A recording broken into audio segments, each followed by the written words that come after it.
ವೀಕ್ಷಕರೇ, ಸಾಮಾನ್ಯವಾಗಿ ಅಪರಾಧಿಗಳಿಗೆ ಅವರ ತಪ್ಪಿನ ಅನುಸಾರ ಶಿಕ್ಷೆಯನ್ನು ವಿಧಿಸೋರು ನ್ಯಾಯಾಧೀಶರಾಗಿರ್ತಾರೆ. ಕೆಲವೊಂದು ಕೇಸ್ಗಳಲ್ಲಿ ಅವ್ರು ಮಾಡಿದಂತ ಘೋರ ತಪ್ಪಿಗೆ ಅವ್ರಿಗೆ ನೇಣಿಗೆ ಏರಿಸುವಂತ ಶಿಕ್ಷೆಯನ್ನು ಕೂಡ ಈ ನ್ಯಾಯಾಧೀಶರು ಪ್ರಕಟಿಸ್ತಾರೆ. ಆದ್ರೆ ಭಾರತ ದೇಶದಲ್ಲಿ ಮೊಟ್ಟ ಮೊದಲ ಬಾರಿಗೆ ಅದೇ ನ್ಯಾಯಾಧೀಶರು ಗಲ್ಲಿಗೆ ಏರಿದ್ರು ಅಂದ್ರೆ ನೀವು ನಂಬಲೇಬೇಕು. ಹೌದು ವೀಕ್ಷಕರೇ, ಇದು ನಮ್ಮ ಭಾರತ ದೇಶದಲ್ಲಿ ನಡೆದಂತ ಮೊಟ್ಟ ಮೊದಲ ಹಾಗೂ ಕೊನೆಯ ಘಟನೆ ಕೂಡ ಹೌದು. ಏನು, ಒಬ್ಬ ನ್ಯಾಯಾಧೀಶರು ಗಲ್ಲಿಗೇರಿದ್ರ? ಏನಿದು ವಿಚಿತ್ರವಾದಂತಹ ಕೇಸ್? ನಿಜಕ್ಕೂ ಇದು ಎಲ್ಲಿ ನಡೆದದ್ದು? ಬನ್ನಿ ವೀಕ್ಷಕರೇ, ಇವತ್ತಿನ ಈ ಒಂದು ವಿಡಿಯೋದಲ್ಲಿ ಇದರ ರೋಚಕ ಹಿನ್ನೆಲೆ ಏನು ಅಂತ ತಿಳಿತಾ ಹೋಗೋಣ. ವೀಕ್ಷಕರೇ, ಇದು ನಡೆದದ್ದು 1969 ಮತ್ತು 70ರ ದಶಕದಲ್ಲಿ ಅಸ್ಸಾಂ ರಾಜ್ಯದ ದುಬ್ರಿ ಎಂಬ ನಗರದಲ್ಲಿ ನ್ಯಾಯಾಧೀಶರಾಗಿ ಸೇವೆಯನ್ನು ಸಲ್ಲಿಸುತ್ತಿದ್ದಂತ ಉಪೇಂದ್ರನಾಥ್ ರಾಜ್ಕುಮಾರ್ ತಮ್ಮ ಪರಿವಾರದ ಸಹಿತ ಅಲ್ಲಿ ವಾಸ ಇದ್ರು. ಇವ್ರಿಗೆ ಇಲ್ಲಿ ಒಳ್ಳೆಯ ಸಾಮಾಜಿಕ ಸ್ಥಾನಮಾನ ಹಾಗೂ ಗೌರವ ಇತ್ತು. ಆರಂಭದಲ್ಲಿ ಲಾ ಓದಿ ವಕೀಲರಾಗಿದ್ದಂತ ಅವರು ಒಂದಷ್ಟು ವರ್ಷ ವಕೀಲರಾಗಿ ಸೇವೆಯನ್ನು ಸಲ್ಲಿಸಿ ನಂತರ ನ್ಯಾಯಾಧೀಶರಾಗಿ ಬಡ್ತಿಯನ್ನ ಪಡೆದು ಅಸ್ಸಾಂನ ಹಲವು ಭಾಗಗಳಲ್ಲಿ ದುಡಿದ್ರು. ಕೊನೆಗೆ ಅವರನ್ನ ಈ ದುಬ್ರಿ ಎಂಬ ಟೌನ್ಗೆ ವರ್ಗಾವಣೆಯನ್ನ ಮಾಡಲಾಯಿತು. 1969ರ ಕೊನೆಯಲ್ಲಿ ಪರಿವಾರ ಸಹಿತ ಇಲ್ಲಿಗೆ ಬಂದಂತ ಅವ್ರಿಗೆ ಅಲ್ಲೊಂದು ಸರ್ಕಾರಿ ಕ್ವಾರ್ಟರ್ಸ್ ಕೂಡ ಸಿಕ್ಕಿತ್ತು. 1970ರಲ್ಲಿ ಅವರು ಸೇವೆಯಿಂದ ನಿವೃತ್ತರಾಗೋರಿದ್ರು. ಅವ್ರಿಗೊಬ್ಬ ಮಡದಿ ಹಾಗೂ 3 ಮಕ್ಕಳಿದ್ರು. 3 ಕೂಡ ಹೆಣ್ಮಕ್ಳೇ.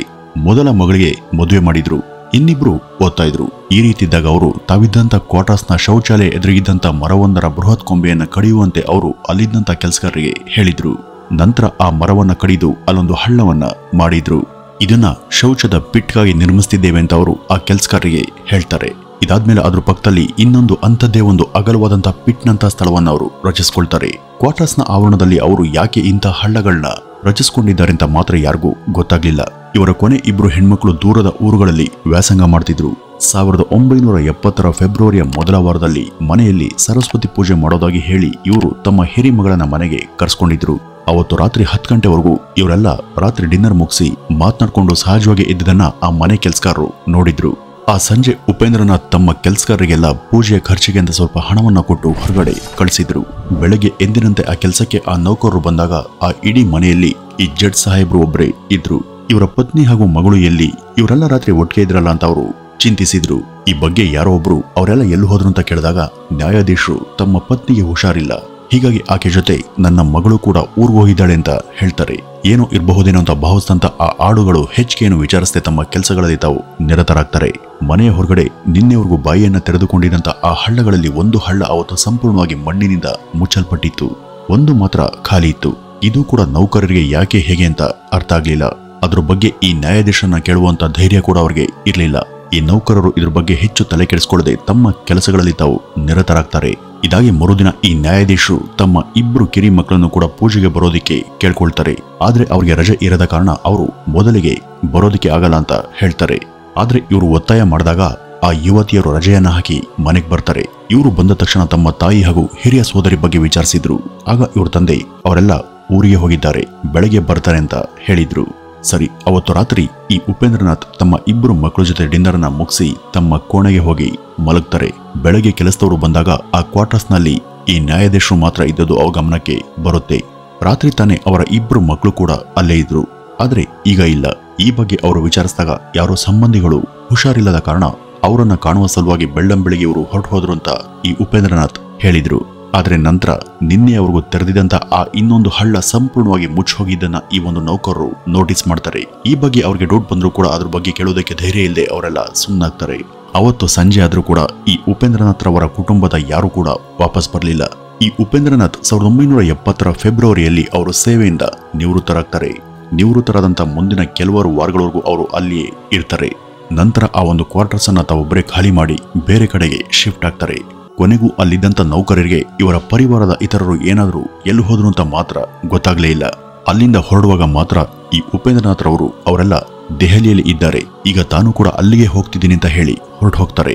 ಅಷ್ಟೊತ್ತಿಗೆ 1970ರ ಜೂನ್ ತಿಂಗಳು ಬಂದಿರುತ್ತೆ. ಹೊಸದಾಗಿ ಬಂದಂತ ನ್ಯಾಯಾಧೀಶಿಗೆ ಮನೆ ಕೆಲಸಕ್ಕೆ ನೆರವಾಗೋದಕ್ಕೆ ಕೆಲವು ಆಳುಗಳು ನೇಮಕ ಆಗ್ತಾರೆ. ಅದರಲ್ಲಿ ಒಬ್ಬ ಆಳು ಅಲ್ಲಿಯ ಸಿಲಿಗುರಿ ಎಂಬ ಊರ್ನವನಾಗಿದ್ದ. ಇದು ಬೆಂಗಳೂರಿನಲ್ಲಿತ್ತು. ಈ ನೌಕರ ಈ ಮುನ್ನ ಉಪೇಂದ್ರನಾಥ್ ರವರು ಕೂಡ ಸರ್ವೆಂಟ್ ಆಗಿ ಕೆಲಸ ಮಾಡಿದ್ದ. ಅವನಿಗೆ ಉಪೇಂದ್ರನಾಥ್ ರವರ ಮುಖ ಪರಿಚಯ ಚೆನ್ನಾಗೇನೆ ಇತ್ತು. ಹೀಗಿದ್ದಾಗ ತನ್ನ ಊರಾದಂತಹ ಸಿಲಿಗುರಿಯಲ್ಲಿ ಒಮ್ಮೆ ಅವನು ತನ್ನ ಹಳೆಯ ಯಜಮಾನರಾದಂತಹ ಉಪೇಂದ್ರನಾಥ್ ರವರನ್ನ ಒಂದ್ ಕಡೆ ನೋಡಿ ಆಶ್ಚರ್ಯ ಪಡ್ತಾನೆ. ಅವರು ಅಲ್ಲಿಯ ಸೋವಾಯ್ ಎಂಬ ಹೋಟೆಲ್ನಲ್ಲಿದ್ರು. ಇವರು ದೆಹಲಿಗೆ ಹೋಗ್ತೀನಿ ಅಂದ್ರಲ್ಲ, ಈಗ ಇಲ್ಲಿದ್ದೀರಾ ಅಂತ ಕೇಳಿದಾಗ ತಾನು ಸದ್ಯಕ್ಕೆ ಇಲ್ಲಿಯ ಒಂದು ಹೋಟೆಲ್ನಲ್ಲಿ ಇದ್ದೇನೆ, ವೀಕ್ಷಕರೇ, 8,000 ರೂಪಾಯಿ ಫ್ಯಾನ್ ಕೇವಲ 619 ರೂಪಾಯಿಗೆ ಲಭ್ಯ ಇದೆ. 549 ರೂಪಾಯಿನ ಹಿಮಾಲಯ ಬೇಬಿ ಪೌಡರ್ ಮತ್ತು ಶಾಂಪೂ ಕಾಂಬೋ ಪ್ಯಾಕ್ ಕೇವಲ 7 ರೂಪಾಯಿ. 4,500 ರೂಪಾಯಿನ ಪಿಜಿಯನ್ ಗ್ಯಾಸ್ ಸ್ಟವ್ ಮತ್ತು ಫ್ರೈ ಪ್ಯಾನ್ಗಳ ಕಾಂಬೋ ಕೇವಲ 1,800 ರೂಪಾಯಿ. ಕೇವಲ 19 ರೂಪಾಯಿಗೆ OnePlus ಇಯರ್ಬಡ್ಸ್. ಅಷ್ಟೇ ಅಲ್ಲ, iPhone, washing machine, refrigerator, shampoo, ಸಾಬೂನು, ಗೃಹೋಪಯೋಗಿ ವಸ್ತುಗಳು ಹೀಗೆ ಎಲ್ಲವೂ ಕೂಡ ಹೆಚ್ಚು ರಿಯಾಯಿತಿ ದರದಲ್ಲಿ ಲಭ್ಯ. ಇದೆಲ್ಲ ಎಲ್ಲಿ ಸಿಗುತ್ತೆ? ಅಮೆಜಾನ್ ಮತ್ತು ಫ್ಲಿಪ್ಕಾರ್ಟ್ನಂತಹ ಶಾಪಿಂಗ್ ಸೈಟ್ಗಳಲ್ಲಿ ಕೆಲವು ಉತ್ಪನ್ನಗಳ ಬೆಲೆಗಳು ಇದ್ದಕ್ಕಿದ್ದಂತೆ ಇಳಿತವೆ. ಇವುಗಳನ್ನ ಲೈಟಿಂಗ್ ಡೀಲ್ಗಳು ಅಂತ ಕರೀತಾರೆ. ಅವು ಹೆಚ್ಚು ಕಾಲ ಉಳಿಯೋದಿಲ್ಲ. ಅಂತ ಎಲ್ಲ ಆಫರ್ಗಳನ್ನ SRM ಲೋಡ್ ಡೀಲ್ ತಮ್ಮ ಟೆಲಿಗ್ರಾಮ್ ಗ್ರೂಪ್ನಲ್ಲಿ ಹಂಚಿಕೊಳ್ಳುತ್ತೆ. ಹಾಗಾಗಿ ನೀವು ಕೂಡ ಈ ಒಂದು ಆಫರ್ಗಳನ್ನ ಪಡೆಯಬೇಕು ಅಂದ್ರೆ ಡಿಸ್ಕ್ರಿಪ್ಷನ್ ಬಾಕ್ಸ್ ಅಲ್ಲಿ ಕೊಟ್ಟಿರುವಂತ ಲಿಂಕ್ ಅನ್ನು ಕ್ಲಿಕ್ ಮಾಡಿ ತಕ್ಷಣನೇ SRM ಲೋಡ್ ಡೀಲ್ಗಳ ಟೆಲಿಗ್ರಾಮ್ ಗುಂಪಿಗೆ ಸೇರ್ಕೊಳ್ಳಿ. ಯಾವುದೋ ಕೆಲಸಕ್ಕೆ ಇಲ್ಲಿಗೆ ಬಂದಿದ್ದೇನೆ, ನಾನು ಇಲ್ಲಿರುವಂತಹ ವಿಷಯವನ್ನ ಯಾರಿಗೂ ಹೇಳಬಾರದು ಅಂತ ಅವರು ಆತನಿಗೆ ಹೇಳಿದ್ರು. ಇದೆಲ್ಲ ಮುಗಿದು ಕೆಲವು ದಿನಗಳು ಜಾರಿದ ಬಳಿಕ ಇವರ ಪತ್ನಿಯ ಸೋದರೊಬ್ಬರಿಗೆ ಈ ಬಗ್ಗೆ ಅನುಮಾನ ಬಂದಿತ್ತು. ಅವರು ಪೊಲೀಸ್ ಇಲಾಖೆಯಲ್ಲಿ ಹೈಯರ್ ರ್ಯಾಂಕಿಂಗ್ ನಲ್ಲಿದ್ದಂತ ಅಧಿಕಾರಿ. ಯಾವಾಗ ತಮ್ಮ ಸೋದರಿ ಹಾಗೂ ಆಕೆಯ ಮಕ್ಕಳ ಬಗ್ಗೆ ಇವರಿಗೆ ಯಾವುದೇ ಮಾಹಿತಿ ಸಿಗ್ಲಿಲ್ಲೋ ಆಗ ಸಹಜವಾಗಿ ಅವ್ರಿಗೆ ಉಪೇಂದ್ರನಾಥ್ ಅವರ ಮೇಲೆ ಅನುಮಾನ ಮೂಡುತ್ತೆ. ಈ ಬಗ್ಗೆ ತಕ್ಷಣನೇ ಅವ್ರ ವಿರುದ್ಧ ಒಂದು ದೂರು ದಾಖಲಾಗಿ ಅವರು ವಿಚಾರಣೆಗೆ ಮುಂದಾಗ್ತಾರೆ. ಮೊದಲು ಈ ಬಗ್ಗೆ ಅವರು ಆ ಕ್ವಾರ್ಟರ್ಸ್ನ ಬಳಿ ಕೆಲಸ ಮಾಡ್ತಿದ್ದಂತ ಆಳುಗಳು ಹಾಗೂ ಇದರ ಸುತ್ತಮುತ್ತ ಇದ್ದಂತ ಜನರನ್ನ ವಿಚಾರಿಸಿದ್ರು. ಈ ಬಗ್ಗೆ ಕೆಲವು ಪ್ರಶ್ನೆಗಳನ್ನ ಕೇಳಿದಾಗ ಅವರು ಕೂಡ ಅವರ ಪರಿವಾರದವರೆಲ್ಲ ದೆಹಲಿಯಲ್ಲಿ ಇದ್ದಾರೆ, ಇವರು ಕೂಡ ಅಲ್ಲಿಗೆ ಹೋದ್ರು ಅಂತ ಹೇಳಿದ್ರು. ಹಾಗೂ ಕೆಲವೇ ದಿನಗಳ ಮುನ್ನ ಅವರನ್ನ ಸಿಲಿಗುರಿಯ ಒಂದು ಹೋಟೆಲ್ನಲ್ಲಿ ನೋಡಿದಾಗೆ ಆತ ತಿಳಿಸಿದ್ದ. ತಕ್ಷಣನೇ ಅವರು ಈ ನೌಕರ ತಿಳಿಸಿದಂತ ಹೋಟೆಲ್ಗೆ ಹೋದಾಗ ಅಲ್ಲಿ ಉಪೇಂದ್ರನಾಥ್ ಈ ಅಧಿಕಾರಿಗಳ ಕೈಗೆ ಸಿಗ್ತಾರೆ. ಅವರು ಕಳೆದ 2 ತಿಂಗಳಿಂದನೂ ಕೂಡ ಅಲ್ಲೇನೆ ವಾಸ ಇದ್ರು. ಈ ಅಧಿಕಾರಿಗಳಿಗೆ ನಿಜಕ್ಕೂ ಅಚ್ಚರಿಯಾಗುತ್ತೆ. ಇವರ ಪರಿವಾರದವರು ದೆಹಲಿಯಲ್ಲಿ ವಾಸ ಇದ್ರೆ ಇವರೇಕೆ ಇಲ್ಲಿ ತಿಂಗಳಾನುಗಟ್ಟಲೆ ವಾಸ ಇದ್ದಾರೆ ಅಂತ ಕೇಳಿದಾಗ ಈ ನ್ಯಾಯಾಧೀಶರು ಕೂಡ ಅದೇ ಕಾರಣವನ್ನ ಕೊಡ್ತಾರೆ. ದೆಹಲಿಯಲ್ಲಿ ಯಾವ ಸ್ಥಳ, ಅವರನ್ನ ಸಂಪರ್ಕ ಮಾಡುವಂತ ಬಗೆ ಹೇಗೆ, ನೀವೇಕೆ ಇಲ್ಲಿದ್ದೀರಾ ಅಂತ ಕೇಳಿದಾಗ ತಬ್ಬಿಬ್ಬಾದಂತ ಆ ನ್ಯಾಯಾಧೀಶ ಇದೀಗ ಬೇರೆದೇ ಕಥೆಯನ್ನ ಹೇಳತೊಡಗಿದ್ರು. ನನ್ನ ಪತ್ನಿಗೆ ಹುಷಾರು ತಪ್ಪಿ ಆಕೆ ಕೊನೆ ಉಸಿರನ್ನ ಹೇಳಲು. ಈ ಒಂದು ವಿಷಯ ಗೊತ್ತಾದಂತ ನನ್ನ ಹಿರಿಯ ಮಗಳು ಕೂಡ ತನ್ನ ಪ್ರಾಣವನ್ನ ತಾನೇ ಕಳೆದುಕೊಂಡು ಅಂತ ಹೇಳಿದ್ರು. ಈ ಒಂದು ವಿಷಯವನ್ನ ನಾನು ಯಾರಿಗೂ ಹೇಳದೆ ಅವರು ದೆಹಲಿಯಲ್ಲಿ ಇದ್ದಾರೆ ಅಂತ ಸುಳ್ಳು ಹೇಳಿ ಇಷ್ಟು ದಿವಸ ಕಾಲವನ್ನ ನೂತಿ ಅಂತ ಹೇಳ್ತಾರೆ. ಸರಿ, ಉಳಿದ ಹೆಣ್ಮಕ್ಳು ಎಲ್ಲಿ ಅಂತ ಕೇಳಿದಾಗ ಅವರು ಕೂಡ ಈ ಒಂದು ವಿಷಯ ಗೊತ್ತಾಗಿ 10 ದಿನಗಳ ಬಳಿಕ ಬ್ರಹ್ಮಪುತ್ರ ನದಿಗೆ ಹಾರಿ ತನ್ನ ಪ್ರಾಣವನ್ನ ಕಳೆದುಕೊಂಡ್ರು ಅಂತ ಹೇಳಿದ್ರು. ಅವರ ಮಾತನ್ನ ಕೇಳಿ ಎಲ್ರಿಗೂ ಅಚ್ಚರಿಯಾಗುತ್ತೆ. ನಂತರ ಈ ಉಪೇಂದ್ರನಾಥ್ ತಾವು ಶೌಚಾಲಯಕ್ಕೆ ಹೋಗಿ ಸ್ನಾನ ಮಾಡಿ ಬರ್ತೀನಿ, ಮುಂದಿನದು ಆನಂತರ ಮಾತನಾಡೋಣ ಅಂತ ಹೇಳಿ ಶೌಚಕ್ಕೆ ಹೋಗಿದ್ರು.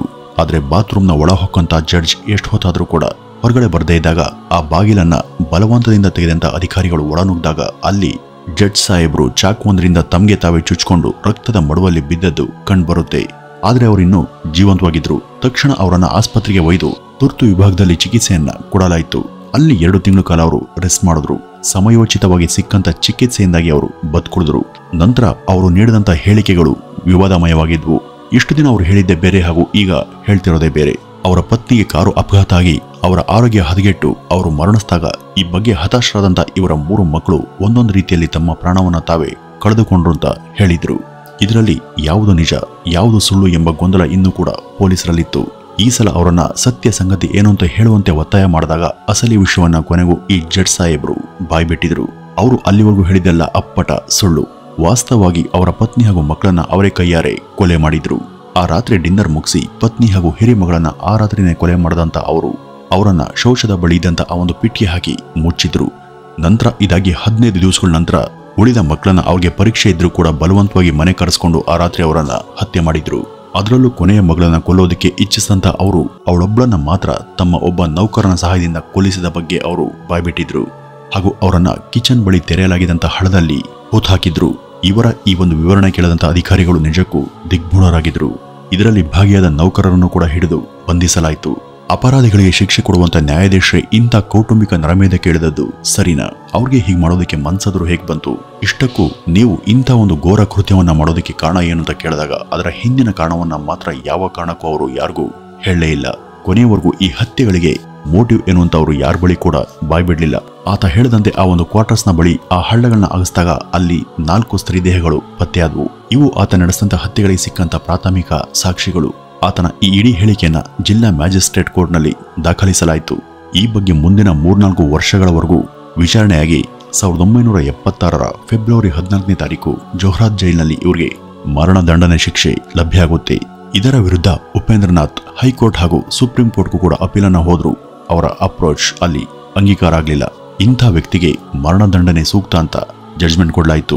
ಈ ಮೂಲಕ ಈ ಹತ್ಯೆಗಳ ಹಿಂದಿದ್ದಂಥ ಕಾರಣ ಕೂಡ ಅವ್ರ ಜೊತೆನೆ ಮಣ್ಣನ್ನ ಸೇರ್ತು. ವೀಕ್ಷಕರೇ, ಇದು ನಮ್ಮ ದೇಶ ಮಾತ್ರವಲ್ಲದೆ ಇಡೀ ವಿಶ್ವದಲ್ಲಿಯೇ ನಡೆದಂಥ ಅಪರೂಪದ ಪ್ರಕರಣ.